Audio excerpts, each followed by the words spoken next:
ये महाराष्ट्र छत्रपति वीर शिवाजी का है।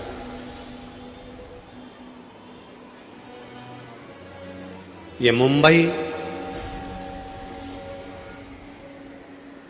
जिस मुंबई पर एक आवाज पर पूरा हिंदू एकत्रित हो जाता था, ये मुंबई पूरा बाला साहेब ठाकरे जी का है।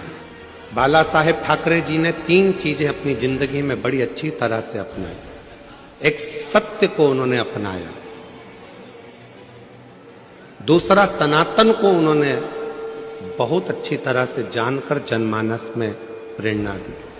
और तीसरे नंबर पर बाला साहेब ठाकरे जी ने भगवा को घर घर तक पहुंचाया। वो बाला साहेब ठाकरे।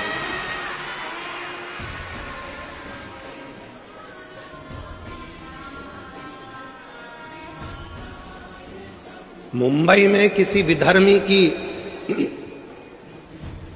महाराष्ट्र में किसी विधर्मी की निगाहें ऊपर नहीं होती थी जब बाला साहेब ठाकरे जी का एक हुक्म हो जाता था।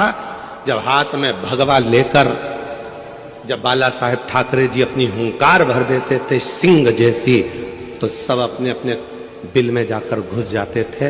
वो गर्जना बाला साहेब ठाकरे जी की थी।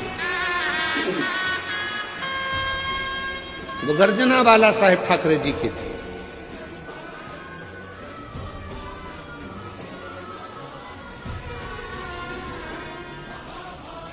जिस समय पर अमरनाथ जी की यात्रा को रोकने की बात आई थी, उस समय पर भारत की भूमि का कोई व्यक्ति नहीं बोला था। केवल एक मुंबई से, महाराष्ट्र की धरा से, छत्रपति वीर शिवाजी की इस भूमि से एक शेर धाड़कर बोला था। वो थे बाला साहब ठाकरे जी। अगर अमरनाथ की यात्रा रुकी तो तुम्हारी भी आगे की यात्रा रोक दी जाएगी। याद रखना, जाना मुंबई से ही,